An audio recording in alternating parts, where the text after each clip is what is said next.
વક્રતુંડ મહાકાય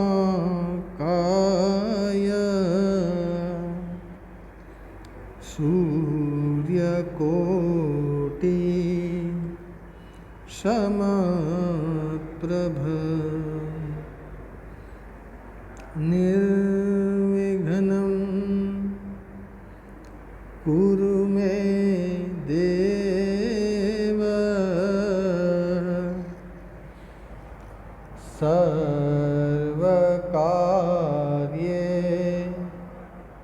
સર્વદા સર્વકાર્યેષુ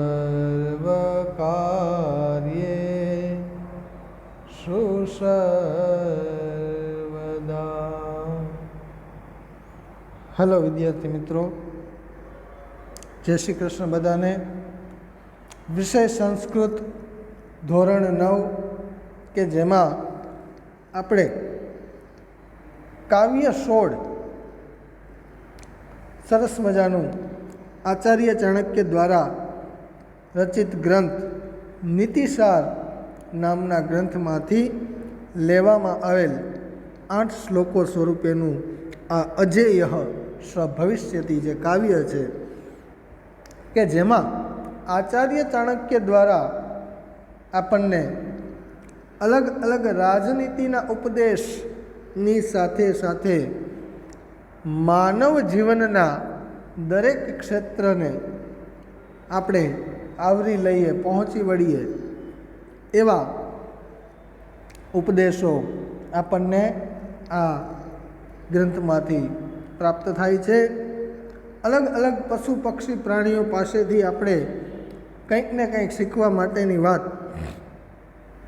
આ કાવ્યમાં બતાવવામાં આવેલી છે, જેમાં પ્રાણી પશુ પાસેથી અલગ અલગ 20 ગુણો મનુષ્યએ શીખવા જોઈએ અને પોતાના જીવનમાં ઉતારવા જોઈએ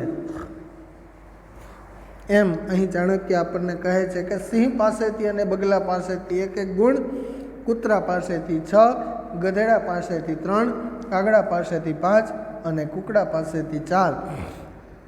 આમ 20 ગુણો અલગ અલગ પશુ પક્ષી પ્રાણી પાસેથી આપણે શીખવા જોઈએ કે જે માનવનું મનુષ્ય રૂપે આપણે જે કાંઈ પણ જીવન જીવીએ છીએ એ ઉપરાંત સૌથી મહત્ત્વની વાત એ કરી કે સ્વ વ્યક્તિત્વને ઉજાગર કરવા માટે આપણે આપણા વ્યક્તિત્વને, આપણા વ્યવહારને, આપણા જ્ઞાનને વધારવા માટે કંઈક ને કંઈક આવા ગુણો આપણે આપણા જીવનમાં અપનાવવા જોઈએ, એને અનુસરવા જોઈએ કે જેથી આપણે આપણા જીવનને ઉચ્ચ ગુણવત્તાયુક્ત અને આદર્શ અને સાથે સાથે એક સાર્થક જીવન પણ આપણે જીવી શકીએ. તો એવા 20 ગુણોને આપણે વ્યવહારમાં અપનાવવા જોઈએ. પહેલો અને બીજો શ્લોક આપણે મિત્રો જોયો તો પહેલા શ્લોકમાં વાત કરવામાં આવી છે અલગ અલગ 20 ગુણો કોને પાસેથી શીખવા એના વિશેની ચર્ચા કરી. બરાબર કે સિંહ પાસેથી 1, બકાદ એકમ એટલે કે બગલા પાસેથી 1, સટ સુનહ, સુનહ એટલે કે કૂતરો, તો કૂતરા પાસેથી સટ એટલે કે 6 ગુણો, ત્રીણી ગર્દભાર 3 ગુણો છે એ ગધેડા પાસેથી, વાયસાત પંચ, વાયસ એટલે કે કાગડો, કાગડા પાસેથી 5 ગુણો શીખવા જોઈએ, ચતવારી કુક્કુટાત અને 4 ગુણો કુકડા પાસેથી આપણે શીખવા જોઈએ. જેમાં બીજા શ્લોકમાં વાત કરવામાં આવી પહેલા ગુણ વિશેની કે જે સિંહ પાસેથી શીખવાની વાત છે કે પ્રભુતમ અલ્પ કાર્યમ વા યો નરઃ કર્તુમ ઇચ્છતિ સર્વારંભેન તત્કુર્યાત સિંહાદ એકમ પ્રકીર્તિતમ. બરાબર કે સિંહ પાસેથી બરાબર 1 ગુણ શીખવાની વાત છે. 1 ગુણ કયો કીધો તો કે ઓછું કે વધારે ગમે એવું તમે કાર્ય કરો. પ્રભુતમ એટલે કે ઘણું બધું અને અલ્પમ એટલે કે ઓછું. યો નર કર્તુમ ઇચ્છતિ, જે માણસ કરવા ઈચ્છે છે એ સર્વારંભેન તત્કુર્યાત,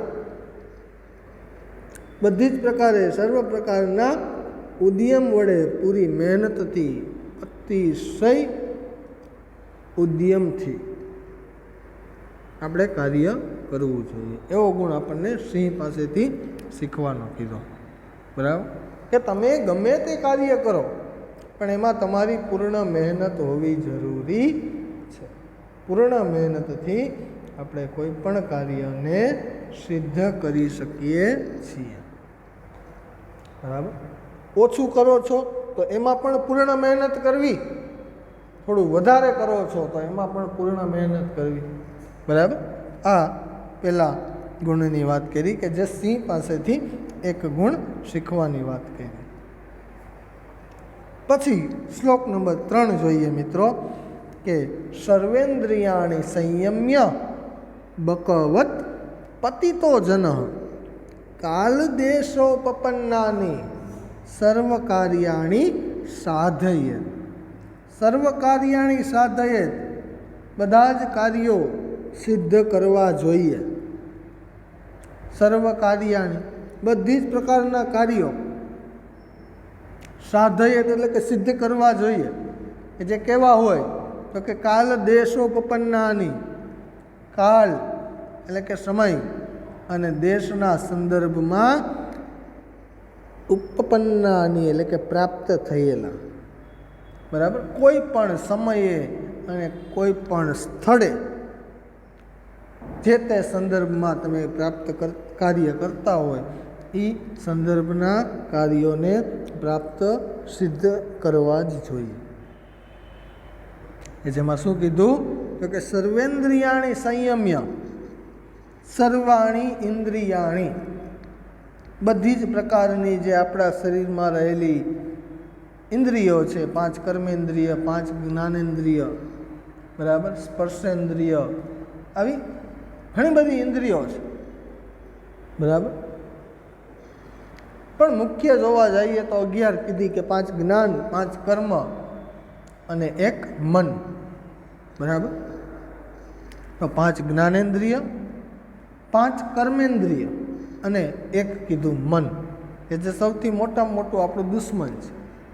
મન શું છે કે આપણું દુશ્મન છે.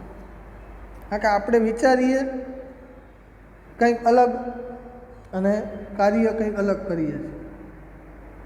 બરાબર, કોણ સામે છે, કેવો સમય છે, કેવી જગ્યા છે, ખબર હોવા છતાં પણ ઘણી બધી વખત કંઈક ને કંઈક આપણાથી ઊંધા જતું, સારું ખરાબ થઈ જ જતું હોય છે.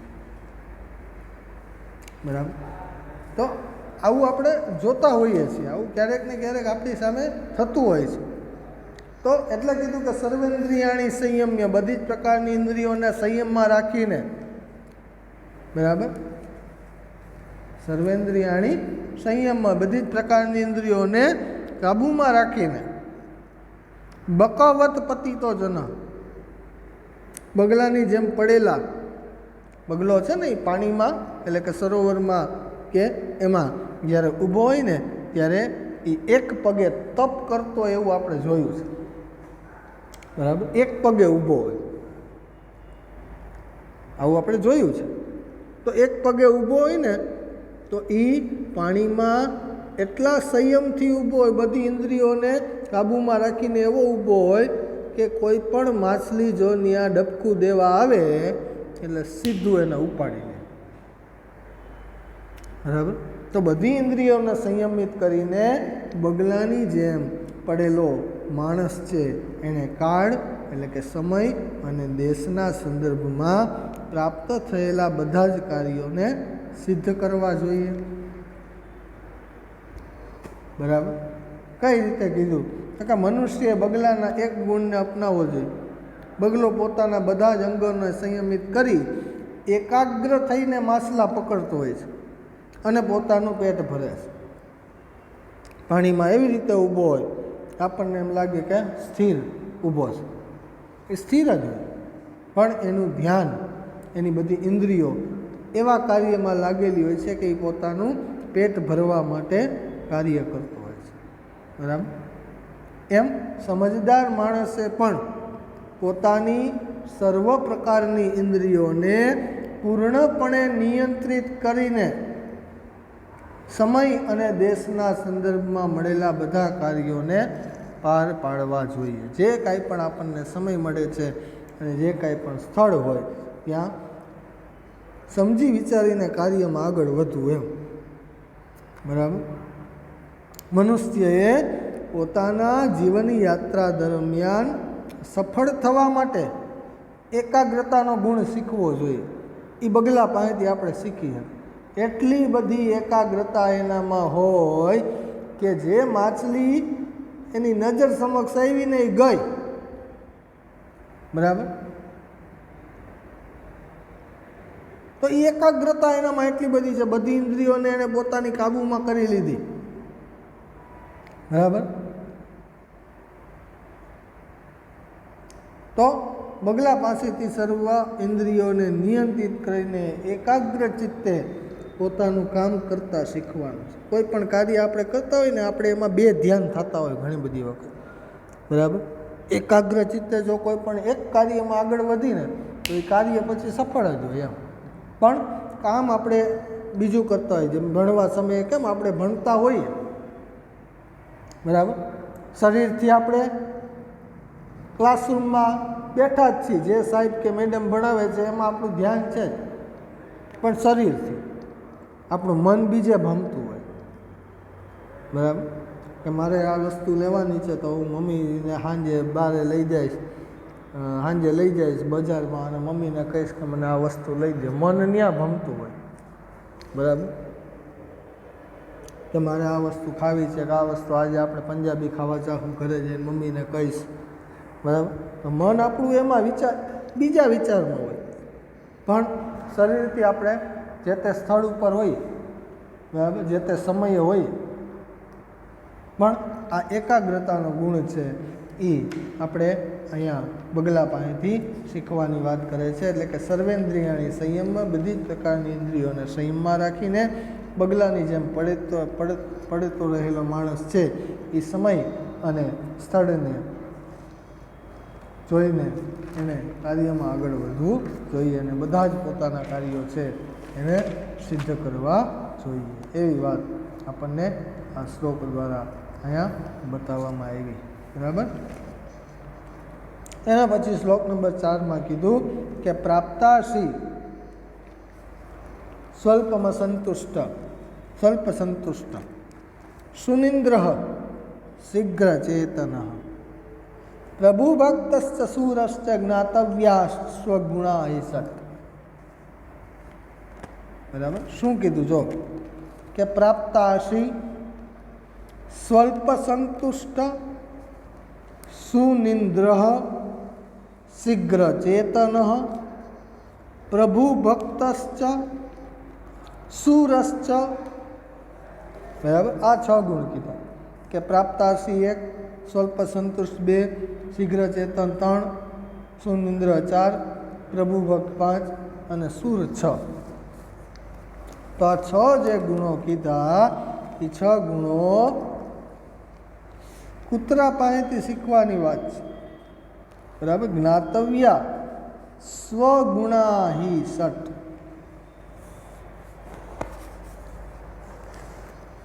તો જોઈએ એમાં આપણે વિશેષ કે પ્રાપ્તાસી એટલે કે મળેલું ખાનાર.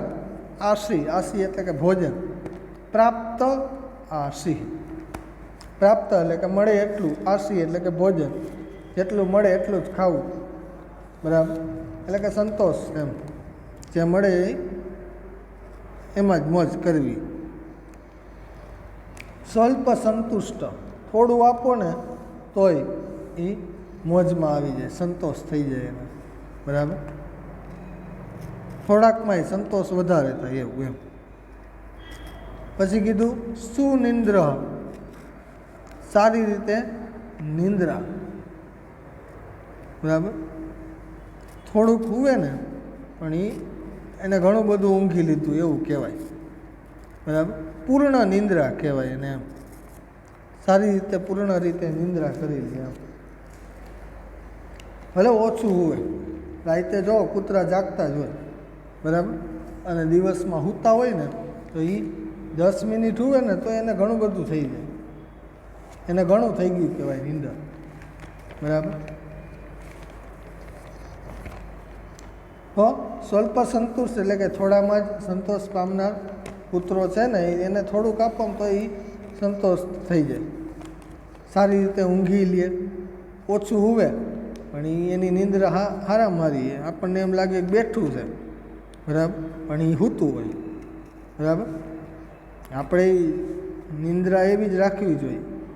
એક જરી કંઈ અવાજ કંઈક આવે ને એટલે એ કૂતરો ઉઠી જતો હોય, પણ ઘણા આપણા જેવા ઊંઘણસી એવા હોય કે રાતે કદાચ ચોર ચોરી કરીને વયો જાય ને તો એ ખબર ન પડે, આપણી નીંદર ન ઉડે. હા, આવું થાય. બરાબર. તો એટલે કહે છે. બરાબર. પછી કીધું શીઘ્ર ચેતન. શીઘ્ર ચેતન એટલે તો કે તરત જ જાગી જવું. જ્યારે કોઈ અવાજ આવે, ત્યાંથી કોઈ નીકળે એટલે તરત જાગી જાય. છાના માના પગલે તમે નીકળો ને, કોઈ આ સાપ છે, ગાય છે, કૂતરા છે, આ બધા એવા પ્રાણી પશુ પક્ષી છે કે ભગવાને એને આવી અલગ પ્રકારની શક્તિઓ આપી છે. બરાબર.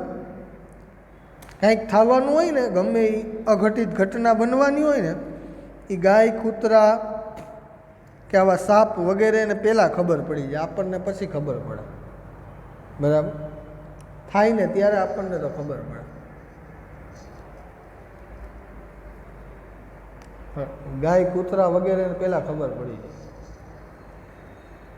ઘણી બધી વખત એવું ઘણા બોલતા હોય કે કૂતરા જો રોતા હોય ને જોર જોરથી, તો એવું કહે કે કોક આજુબાજુમાં કોક વયું જવાનું, એટલે કે ગુજરી જવાનું. ગાય ભાંભરતી હોય આવું કહે, આપણને ખબર નથી પણ આવું બધા કહે છે સમય પ્રમાણે. બરાબર. કે ગાય, કૂતરા કે એવા રોવા માંડે કે ભાંભરવા માંડે ને એટલે આજુબાજુમાંથી કોક ઉકલવાનું છે. રામ બોલો ભાઈ, રામ કોકનું થવાનું છે, આવું કહે બધા. બરાબર. આપણને ખબર નથી. એમ તો શીઘ્ર ચેતન, તરત જ જાગી જાય. સાના માના ધીમે પગલે તમે એની પાસેથી નીકળી જાઓ ને તો એને ખબર પડી જાય. ભલે ભસે ન ભસે પછીની વાત. બરાબર. પ્રભુ ભક્ત સ્વામી ભક્ત હોય એ તો આપણે ઘણા બધા ઘરમાં પાળતા જ હોય એટલે ખબર જ છે કે વફાદાર એના જેવું પ્રાણી પશુ પક્ષી જેવા વફાદાર બીજા કોઈ નથી. એમ આ વાત આપણે ઘણી બધી વખત આગળ કરેલી છે. પ્રાણી પશુ પક્ષી જેવા વફાદાર બીજું કોઈ નથી, મનુષ્ય કોઈ નહીં. એમ બરાબર. આપણામાં વફાદારી છે જ નહીં. બરાબર. ગમે ત્યારે ગમે એને મિત્ર થઈ જાય, ગમે ત્યારે એને જ પાછા ગમે ત્યારે આપણે દુશ્મની હોય. બરાબર. તો આપણા પેટની વાત બધી બધાય ન કરવી જોઈએ. આપણા ગમે એવો મિત્ર હોય ક્યારેક એ દુશ્મન તરીકે ઊભો રહીએ ને તો એ આપણું ઊંધા ચતું કરી નાખે. આ બધું શીખવાનું છે આપણે વ્યવહારમાં, કે આપણો ગમે એવો મિત્ર હોય, ગમે એવો આપણો બિઝનેસ પાર્ટનર હોય કે ગમે એ હોય, બરાબર, પણ આપણે એને આપણી પેટની બધી વાત કરવી જોઈએ નહીં. આપણા ઘર પરિવારની કે આપણી જે કાંઈ પણ આમ કહેવાય ને કે નબળી વાત હોય ને એ ક્યારેય ન કરવી જોઈએ. કારણ કે કોઈક દિવસ જો એ દુશ્મન તરીકે આપણી સામે ઊભો રહ્યો ને, ક્યારેક એવી કોઈ ઘટના ઘટે ને આપણે દુશ્મન બની જાય ને તો એ નબળી વાતથી આપણને એ મુશ્કેલીમાં મૂકી દે. એટલે બધાને બધી વાતય ન કરવી જોઈએ. બરાબર. પછી કીધું સુરસ સુરવીર બહાદુર. તમે સામે ગમે એટલા હોય પણ એ તમારી સામે એ એકલો ભલે હોય કૂતરો, બરાબર, પણ પાણી લેવડાવી જ દે. બરાબર. ઘણા બધા એવા હોય ને કે બાઇક ઉપર જતા હોય ને આમ પગ ઢળીને જાય એટલે કૂતરાની હળી કરે એમ, એટલે ઓલો એની વાહે થાય, ઘસે, એને બટકું ભરવા માટે એની વાહે પાછળ પાછળ ભસતો જાય. બરાબર. પણ એક દિવસ એવો આવે કે એને એનામાં સફળતા મળી જાય. એક દિવસ એટલું કાઠું કાઢી નાખે ને, એવું બટકું ભરીએ ને કે ઓલો બીજી વાર કૂતરો વતાવા જેવો ન રહે. બરાબર. તો આ જ્ઞાતવ્ય જાણવા જોઈએ. સ્વગુણ સુનઃ ગુણ, બરાબર. સ્વાન એટલે કૂતરો થાય, પણ અહીંયા સ્વ ગુણ એટલે કે કૂતરાના જે ગુણો કીધા એ ષટ ગુણા જ્ઞાતવ્ય છે. ગુણોને આપણે જાણવા જોઈએ, બરાબર. તો પ્રાપ્તાસી એટલે કે જે મળે એટલું જ ખાવું, બરાબર. પછી કીધું સ્વલ્પ સંતુષ્ટ, થોડું આપી તોય સંતોષ પામી જાય. એ ગુણ પણ આપણને શીખવો. કોઈક થોડુંક આપે ને તો આપણે સંતોષ જ રાખવો એમ. સુનિંદ્ર, સારી રીતે નિંદ્રાય કરવી. શોભના નિંદ્રા યસ્ય, બરાબર. નિંદ્રા સારી રીતે કરવી. શીઘ્ર ચેતન, નિંદર ભલે ગમે એવી હોય, પણ જરા કંઈ આડું કંઈક થાય, જરા કંઈ અવાજ આવે એટલે નિંદર ઉડી જવી જોઈએ, બરાબર. બે ગુણ એનામાં છે. જો સુનિંદ્ર, સારામાં સારી રીતે નિંદર ઊંઘે કરે, અને શીઘ્ર ચેતન, ગમે એવી ઊંઘ હોય એમાં તરત જાગી જાય પાછું. પ્રભુ ભક્ત કીધો, બરાબર. પોતાના માલિક પ્રત્યે કૂતરાની વફાદારી અતિશય પ્રસિદ્ધ છે જગતમાં, બરાબર. કે કૂતરા જેવો કોઈ વફાદાર ન હોય. અને કીધું સૂર એટલે કે બહાદુર. તમે સામે 10 જણા હોય તો એ એને તમારી વાહે તો પડે જ, ભલે એ એકલો હોય, તો તમને 10ને હંફાવી દે. કોઈક દી અનુભવ કરજો, કૂતરાની હળી કરજો, ભલે તમે 10 જણા હોય, એને પાણા મારશો કે એની હળી કરશો ને તો એ એકલો કૂતરો તમને 10ને હંફાવી દે. તમારી વાહે એટલો પડશે કે તમે થાકી જાઓ, બરાબર. તો આ 6 ગુણો કૂતરા પાસેથી શીખવાની વાત કરી, અને બગલા પાસેથી 1 ગુણ શીખવાની આ 3જા અને 4થા શ્લોકમાં આપણે વાત કરી. આગળ ના હવે 5મા અને 6થા શ્લોક તરફ આપણે આગળ વધીએ, બરાબર. ત્યાં સુધી અસ્તુ. જય શ્રી કૃષ્ણ.